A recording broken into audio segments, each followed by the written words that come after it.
Les gens qui me connaissaient me disaient « mais tu perds ton temps, va faire de la cuisine, ça peut te réussir parce que tu as ça en toi ». Vous allez bien? Oui. Je suis née en Zambie parce qu'il y avait mon papa qui travaillait là-bas et je suis partie au Sénégal à l'âge de 9-10 ans avec ma mère. Donc j'ai fait mes études là-bas, j'ai eu mon baccalauréat scientifique là-bas, j'ai commencé une formation d'ingénierie. Après, j'ai fait le choix de venir en France.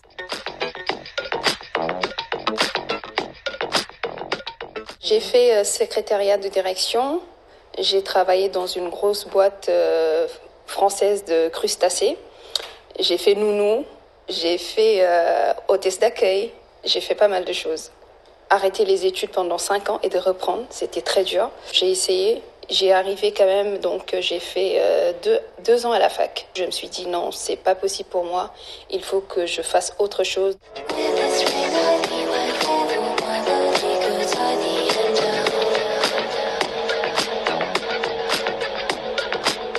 J'ai opté pour l'école du chef Max, parce que son parcours m'a énormément séduit. Cuisine mode d'emploi m'a apporté la base de la cuisine française. Les bases que j'avais pas du tout. Donc ça m'a apporté tous les éléments dont j'avais besoin. Le partage, la convivialité, l'esprit de famille, l'esprit d'équipe. Et ça, c'était quelque chose qui est super important pour moi. Moi, je viens en tant que femme déjà. C'est très compliqué parce que c'est un milieu vraiment masculin. Après, si on s'impose, ça peut le faire. J'arrive à me plier, mais ça dépend comment on me le demande et comment ça a été formulé.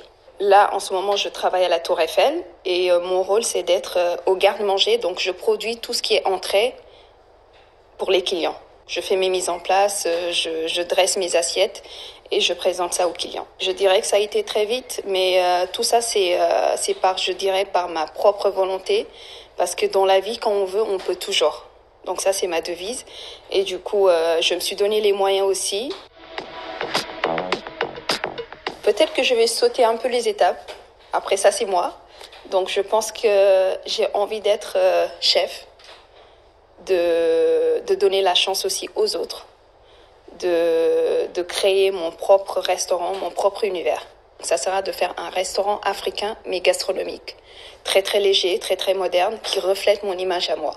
L'idée, ça serait de commencer par ici d'abord, de me faire un nom, et après, importer tout ça en Afrique. J'ai envie de suivre les pas de mon chef. J'ai déjà son soutien, donc là-dessus, je suis très, très chanceuse. Avant-hier seulement, j'avais un atelier avec lui, et ça s'est super bien passé. Donc, il me suit et il me soutient à 100%. Si je donne l'exemple du chef Max, l'image que j'aurai toujours de lui, c'est que tous les matins, quand j'étais au mandarin, à chaque fois, il venait en tant que chef. Donc, il me tapotait en me disant « Ça va ma grande, tu veux ton café, tu veux quelque chose ?»